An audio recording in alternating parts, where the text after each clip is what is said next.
Եթե քաղաքացու փոխարեն զեղծարարը կարողացել է շփոթացնել ինչ-որ մի մարմնի, ապա այդ ինչ-որ մի մարմինը դուք եք եղել եւ դուք եք եղել շփոթվող կողմը։ Եվ մենք լսել ենք առարկություններ հետեւյալի մասին, որ քաղաքացին պարզապես պետք է ուշադիր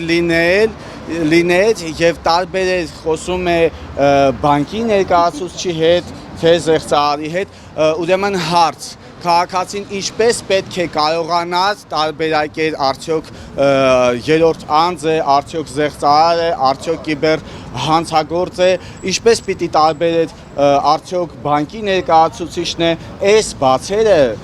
բանկի կողմից են եւ այս բացերի պատասխանատուն միևնույնն է բանկն է, որովհետեւ եթե իրենք անձը նույնականացնում են, իրենք հնարավորություններ ունեն նույնականացնելու, ինչի առիթով երբեմն նրանք սխալվում են,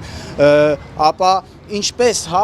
իրենք պետք է մեխանիզմներ, այնպիսի մեխանիզմներ ստեղծեն, որ քաղաքացին հեռախոսային կապի մեջ լինելուց երրորդ կողմի հետ կարողանա հասկանա, որ ինքը այս պահին խոսում է զեղծարարի հետ, այլ ոչ թե բանկի։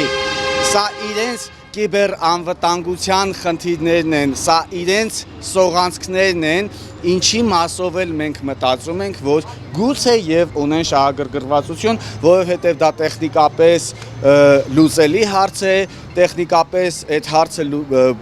բարդ ինչ-որ բաղադրիչներ չի պարունակում իր մեջ, հնարավոր է կարողանան այդ սողանցքները, բա մենք ինչի մասին ենք խոսում այսքան ժամանակ, մենք ասում ենք, որ ձեր սողանցքները փակեք, որպեսզի դուք եւ կամ քաղաքացին չհայտնվեն խոցելի իրավիճակում։ Հիմա դուք ասում եք քաղաքացին պետք է ուշադիր լինել։ Ինչքան ուշադրություն անհրաժեշտ է ներդնել այդ հարցում քաղաքացին պետք է կարողանա, այո, պետք է կարողանա տարբերակել զեղծարարին բանկից, իսկ այդ մեխանիզմները այդ հարցում արդեն դուք պետք է ներդնեք, որովհետև դա մտնում է հաճախորդների սպասարկման որակի մեջ։